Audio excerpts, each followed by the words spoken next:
आज आपण अंतरवाली सराटी गावामध्ये मनोज जरांगे पाटील यांनी सुरू केलेल्या उपोषणानंतर मराठा आरक्षणाचा जो प्रश्न आहे, या मराठा आरक्षणाच्या प्रश्नाने संपूर्ण महाराष्ट्राचा राजकीय अवकाश जो आहे तो राजकीय अवकाश हा व्यापला.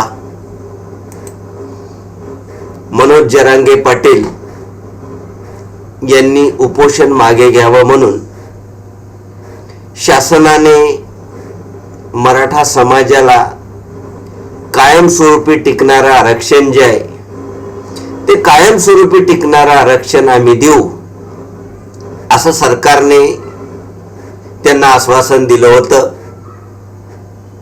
त्यांनी सरकारला त्याच्यासाठी 2 महिन्याची म्हणजे 24 डिसेंबरची मुदत जी आहे ती 24 डिसेंबरची मुदत ही सरकारला दिलेली आहे. 24 डिसेंबरच्या आत सरकारने मराठा आरक्षणाचा प्रश्न मार्गी लावावा, 50% आत टिकणारं मराठ्यांना आरक्षण द्यावं अशी मागणी केली किंवा सकल मराठा समाजाला सरसकट कुणबीचे दाखले द्यावे अशी त्यांनी मागणी केली. आणि 24 डिसेंबर पर्यंत जर सरकारने आरक्षणासंदर्भात निर्णय घेतला नाही तर मात्र पुढचा काय कार्यक्रम आहे तो मी जाहीर करणार आहे. त्याच्या आधीच मराठा आरक्षणाच्या प्रश्नाबद्दल जनजागृती करण्यासाठी त्यांनी महाराष्ट्रभर दौरा आयोजित केला होता. तर मनोज जरांगे पाटील यांनी जी मराठा आरक्षणाची मागणी केलेली आहे ती पूर्ण होईल का, किंवा मराठा आरक्षणाच्या मार्गामध्ये अडथळे काय आहेत, किंवा मराठा आरक्षणाचा नेमका तिढा काय आहे हे जाणून घेण्यासाठी हा व्हिडिओ जो आहे तो मी तयार करतो आहे. या आधीही मी मनोज जरांगे पाटील यांच्या आंदोलनाचा फायदा कोणाला होईल किंवा मनोज जरांगे पाटील यांनी ज्या मांडलेल्या मागण्या आहेत त्या कितपत व्यवहार्य आहेत, त्या पूर्ण होतील की नाही याची चर्चा करणारा व्हिडिओ मी तयार केलेला आहे. तो मी तुम्हाला आय बटन मध्ये देणार आहे. तर हे जे दोन्ही व्हिडिओ तयार केलेले आहेत त्या व्हिडिओ मधून तुम्हाला मराठा आरक्षणाची पार्श्वभूमी समजा मदत जी आहे ती मदत होईल. आज आपण मराठा आरक्षणाची जी मागणी आहे याच्यामध्ये नेमके अडथळे काय आहेत याची चर्चा जी आहे ती याची चर्चा करणार आहोत.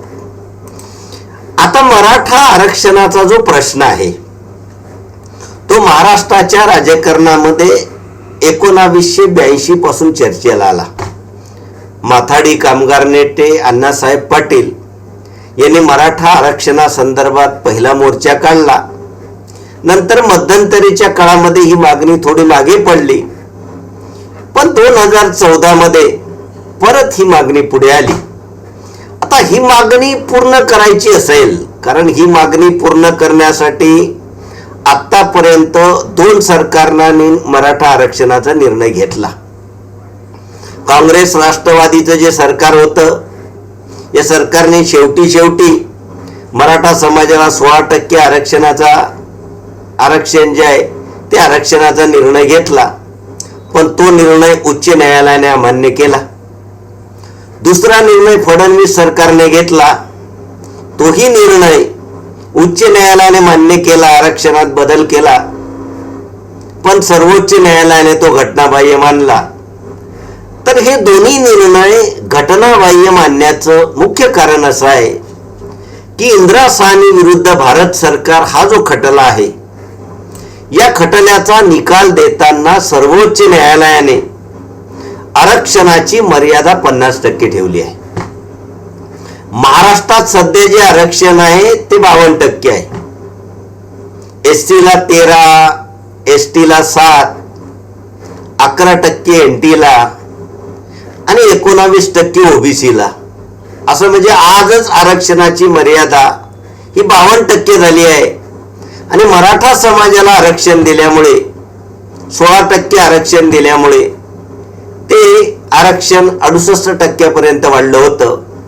म्हणजे आरक्षणाची मर्यादा 50% निश्चित केली आहे. आणि ही मर्यादा मराठा आरक्षणामुळे ब्रेक झाली, म्हणून सर्वोच्च न्यायालयाने हे आरक्षण रद्द केलं. म्हणजे मराठा समाजाला आरक्षण देण्यामागे सर्वात मोठं कारण जर कोणतं असेल आरक्षण न मिळण्याचं, तर सर्वोच्च न्यायालयाने घालून दिलेली 50% आरक्षणाची मर्यादा. या मर्यादेमुळे जरी आरक्षण दिलं गेलं तरी न्यायालय रद्द करतं. त्यानंतर मराठा समाजाला आरक्षण देण्यामागे दुसरा महत्वाचा अडथळा म्हणजे मराठा समाजाचं सामाजिक आणि शैक्षणिक मागासलेपण सिद्ध करणं.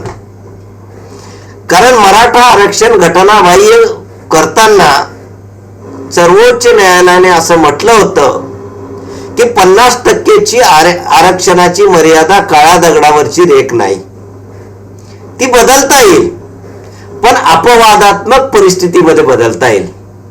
मराठा समाजासाठी ती बदलता येणार नाही, कारण मराठा समाज हा पुढारलेला आहे, मुख्य प्रवाहातला आहे किंवा सामाजिक राजकीय दृष्ट्या प्रभावशाली समाज आहे. आणि अशा समाजाला आरक्षण देण्यासाठी ही जी मर्यादा आहे, ही मर्यादा बदलायला न्यायालयाने तयार नाहीत. दुसरा महत्वाचा मुद्दा सर्वोच्च न्यायालयाने मानलेला आहे, जो अडथळा आहे. कारण भारतामध्ये वेगवेगळ्या समाजाचे मागासलेपण निश्चित करण्यासाठी 2 आयोग नेमले होते. 1952 मध्ये नेमलेला काका कालेरकर आयोग आणि 1978 मध्ये म्हणलेला मंडल आयोग. या दोन्ही आयोगाने जी मागासवर्गीयांची यादी केली आहे, या यादीमध्ये मराठा समाजाचा समावेश नाही. महाराष्ट्र शासनाने जो पहिला न्यायमूर्ती खत्री राज्य मागास आयोग जो आहे, हा खत्री राज्य मागास आयोग नेमला होता. या आयोगाने देखील मराठा समाजाला मागास मानण्यास नकार दिला. फक्त ज्यांच्या दाखल्यावर कुणबी मराठा किंवा मराठा कुणबी यांची नोंद असेल, एवढ्याच लोकांना ओबीसीचं प्रमाणपत्र द्यायला न्यायमूर्ती खत्री आयोग जो आहे, त्या खत्री आयोगाने मान्यता दिली. म्हणजे ज्याच्या दाखल्यावर फक्त मराठा लिहिलेलं असेल त्याला दाखला द्यायला आयोगाने मान्यता दिली नाही. त्यानंतर महाराष्ट्र शासनाने बापट आयोग नेमला होता 2008 मध्ये. या बापट आयोगाने देखील मराठा समाज हा सामाजिक आणि शैक्षणिक दृष्ट्या मागासलेला नाही असं मत व्यक्त केलं आणि मराठा आरक्षणाला विरोध केला. फक्त नारायण राणे यांच्या अध्यक्षतेखाली नेमलेली जी समिती होती, राणे समिती, आणि 2018 मध्ये न्यायमूर्ती गायकवाड यांच्या अध्यक्षतेखाली फडणवीस सरकारने नेमलेला जो आयोग होता, या समितीने आणि आयोगाने मराठा समाज हा सामाजिक आणि शैक्षणिक दृष्ट्या मागासलेला आहे असा अहवाल दिला. परंतु राणे समिती आणि न्यायमूर्ती गायकवाड आयोगाचा अहवाल सर्वोच्च न्यायालयाने अमान्य केला. कारण सर्वोच्च न्यायालयाचं म्हणणं असं होतं की राणे समिती किंवा गायकवाड आयोग यांनी ज्या निकषाच्या आधारावर मराठा समाज मागासलेला आहे हे सांगण्याचा प्रयत्न केला, ते निकष आम्हाला मान्य नाहीत, किंवा मराठा समाजा संदर्भात सविस्तर सर्वेक्षण हे या आयोगाने केले नाहीत. विशिष्ट सॅम्पलच्या आधारावर हा निष्कर्ष घेतला आहे. म्हणून न्यायमूर्ती गायकवाड आयोगाचा अहवाल सर्वोच्च न्यायालयाने फेटाळला आणि मराठा समाजाचं आरक्षण घटनाबाह्य केलं. म्हणून मराठा आरक्षणाच्या मार्गामध्ये मोठा अडथळा असा आहे की मराठा समाजाचं मागासलेपण जे आहे ते कसं सिद्ध करायचं, ही फार मोठी समस्या आहे. कारण जोपर्यंत मराठा समाजाचं सामाजिक आणि शैक्षणिक मागासलेपण सिद्ध होत नाही, तोपर्यंत मराठा समाजाला आरक्षण देता येणं शक्य होणार नाही. तिसरा महत्वाचा मुद्दा असा मानला जातो की मराठांना आरक्षण देणं शासनाच्या हातात राहिलं नाही. कारण आतापर्यंत महाराष्ट्र शासनाने 2दा मराठा समाजाला आरक्षण दिलं. काँग्रेस आणि राष्ट्रवादी सरकारने एकदा दिलं, फडणवीस सरकारने एकदा दिलं, पण दोन्ही आरक्षण न्यायालयाने अमान्य केलं. कारण आरक्षणाबद्दलचे जे वेगवेगळे कायदे आहेत, घटनेमध्ये दिलेले कायदे आहेत, किंवा एखाद्या जातीला मागास घोषित करण्यासाठी जे मंडल आयोगाने सांगितलेले निकष आहेत, हे निकष मराठा समाज पूर्ण करत नाही. म्हणून न्यायालय मराठा आरक्षणाला मान्यता देत नाही. कारण आजपर्यंत न्यायालयाचे जे लागलेले निकाल आहेत किंवा आरक्षणाबद्दलचे जे कायदे आहेत, या कायद्यामुळे मराठा समाजाला आरक्षण मिळालेलं नाही. कारण दोन्हीदा न्यायालयाने मराठा समाजाचं आरक्षण रद्द केलं आहे. म्हणून आरक्षणाबद्दलचे कायदे आणि न्यायालयाच्या निकालामुळे सरकारची कितीही इच्छा असली तरी सरकार मराठा समाजाला आरक्षण देऊ शकत नाही. कारण हे कायदे डावलून किंवा न्यायालयाचा निर्णय न लक्षात घेता काही गर्दीमध्ये जर मराठा समाजाला आरक्षण दिलं गेलं तर ते आरक्षण परत न्यायालयात टिकणार नाही. परत कोणीतरी याचिका दाखल करेल आणि परत पूर्वीसारखीच परिस्थिती उभी होईल. म्हणून मराठा समाजाच्या आरक्षणाच्या मार्गामध्ये न्यायालयाचे निकाल किंवा आरक्षणाबद्दलचे कायदे हा देखील अडथळा आहे. पुढचा अडथळा सांगितला जातो की मराठा समाजामधले मतभेद आणि ओबीसी समावेशाची मागणी.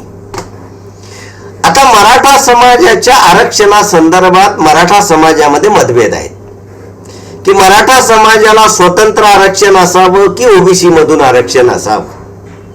कारण मनोज जरांगे पाटील यांनी आंदोलन करण्याच्या आधी मराठा समाजाने स्वतंत्र आरक्षणाची मागणी केली होती आणि मराठा समाजाने स्वतंत्र आरक्षणाची मागणी केल्यामुळे संपूर्ण महाराष्ट्रामधून सर्व पक्षांचा त्यांना एकमुखी पाठिंबा मिळाला होता. संपूर्ण महाराष्ट्रातल्या सर्व समुदायांनी त्यांना पाठिंबा दिला होता. पण जसं मनोज जरांगे पाटील यांनी उपोषण सुरू केलं तर मनोज जरांगे पाटील यांनी आपल्या उपोषणामध्ये महत्वाची मागणी अशी ठेवली की मराठा समाजाला ओबीसीतून आरक्षण द्यावं. म्हणजे महाराष्ट्रामधला जो सकल मराठा समाज आहे तो सकल मराठा समाजाला कुणबी प्रमाणपत्र द्यावं अशी मागणी केली.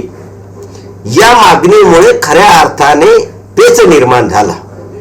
शासनापुढे पेच निर्माण झाला, राजकीय नेत्यांपुढे पेच निर्माण झाला.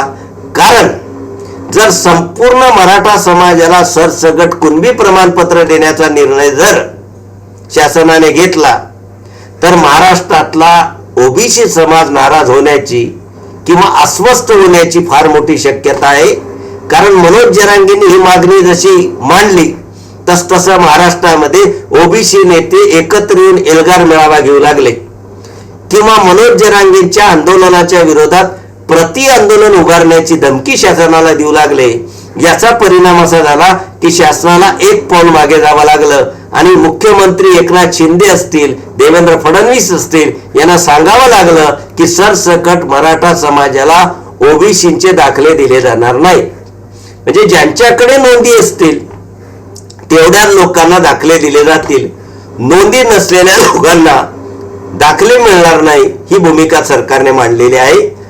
म्हणून मराठा आरक्षण जे आहे या मराठा आरक्षणासंदर्भात नेमकं स्वतंत्र आरक्षण मागावं की ओबीसी मधून आरक्षण मागावं हा पेच आजही निर्माण झाला आहे. आणि हा तिढा जोपर्यंत नीट सुटत नाही तोपर्यंत मराठा आरक्षणाची जी दिशा आहे ती दिशा ही स्पष्ट होणार नाही. मराठा आरक्षणाच्या मार्गामधला पुढचा अडथळा सांगितला जातो मराठा नेत्यांची भूमिका. आता मराठा आरक्षणाच्या मार्गामध्ये काय तांत्रिक अडचणी आहेत, काय कायदेशीर वस्तुस्थिती आहे हे महाराष्ट्रातल्या बहुसंख्य मराठा नेत्यांना माहीत आहे. महाराष्ट्राच्या राजकारणामध्ये जे दिग्गज नेते आहेत, जे अनेक वर्षापासून राजकारणामध्ये आहेत, ते नेत्यांना माहीत आहे की मराठा समाजाला आरक्षण मिळणं एवढं सोपं नाही किंवा आरक्षण इतक्या लवकर मिळणार नाही याची जाणीव आहे, पण मराठा समाजातले नेते खुलेपणे हे बोलायला तयार नाहीत.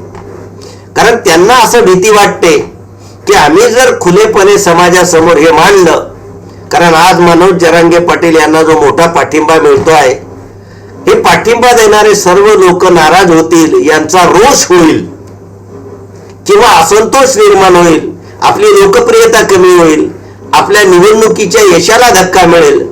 म्हणून मराठा समाजातले बहुसंख्य नेते जाणून बुजून वस्तुस्थिती माहीत असून देखील तटस्थ राहण्याचा प्रयत्न करतात किंवा आरक्षणासंदर्भात आपली ठाम भूमिका मांडत नाही, आपल्या भूमिकेमध्ये संदिग्धता ठेवतात.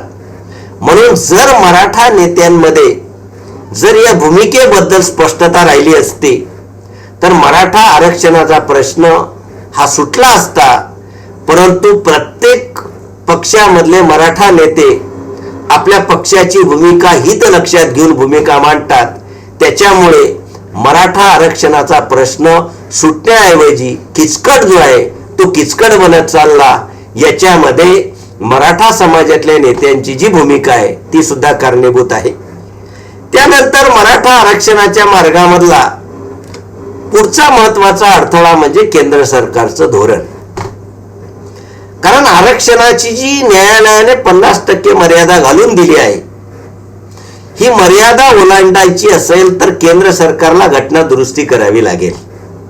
कारण जोपर्यंत केंद्राकडून घटना दुरुस्ती होत नाही तोपर्यंत ही जी मर्यादा आहे ही मर्यादा न्यायालय मान्य करणार नाही, हे आरक्षण मान्य करणार नाही.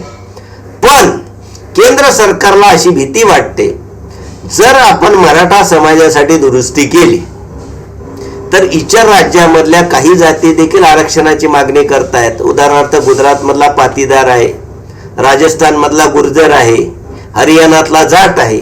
तर या वेगवेगळ्या राज्यामधल्या जाती जर मराठा समाजासाठी दुरुस्ती केली तर केंद्र सरकारवर दडपण आणतील आणि संपूर्ण भारतामध्ये मग आरक्षणाची अशी आंदोलनं सुरू होतील. ही एक भीती. दुसरी भीती अशी आहे की ऑलरेडी आरक्षण 50% आहे, EWS ला 10% दिल्यामुळे 60% झालंय. जर मराठा समाजासाठी दुरुस्ती केली परत आरक्षणचा टक्का वाढेल. समजा 10% 12% जरी वाढवलं तर 60च्या 72 होईल. याचा परिणाम असा होईल खुल्या जातीसाठी असलेल्या जागा कमी होतील आणि जर खुल्या जातीसाठी असलेल्या जागा कमी झाल्या तर आपोआप या वर्गातले लोक केंद्र सरकारवर नाराज होतील. कारण भारतीय जनता पक्षाच्या सरकारला मोठ्या प्रमाणावर खुल्या प्रवर्गातल्या लोकांचं समर्थन आहे आणि या परिस्थितीत केंद्र सरकारकडून घटना दुरुस्ती होण्याची शक्यता दिसून येत नाही. म्हणून केंद्र सरकारकडून जोपर्यंत दुरुस्ती होत नाही तोपर्यंत मराठा समाजाला आरक्षण मिळणार नाही आणि आजच्या परिस्थितीमध्ये देखील केंद्र लगेचच दुरुस्ती करेल अशी अजिबात शक्यता दिसून येत नाही. आणि शेवटचा महत्वाचा अडथळा मराठा आरक्षणाच्या मार्गामध्ये आहे तो म्हणजे उच्चवर्गीय, स्वतःला उच्चवर्गीय मानणारा मराठा समाज. कारण मराठा समाजाचं सामाजिक आणि शैक्षणिक मागासलेपण जेव्हा सिद्ध करण्याची पाळी येते तेव्हा सर्वात मोठा प्रश्न समाजाकडून उचलला जातो की मराठा समाजाचे 155 आमदार आहेत, सर्वात जास्त मंत्री त्यांचे आहेत, सर्वात जास्त शैक्षणिक संस्था मराठा समाजाच्या ताब्यात आहेत, सर्वात जास्त सहकारी संस्था मराठा समाजाच्या ताब्यात आहेत, मराठा समाज स्वतःला क्षत्रिय मानतो, सर्वात जास्त जमीन मराठा समाजाच्या ताब्यामध्ये आहे, असं चित्र समाजापुढे मांडलं जातं. पण या चित्रामध्ये फारशी वास्तवता नाही.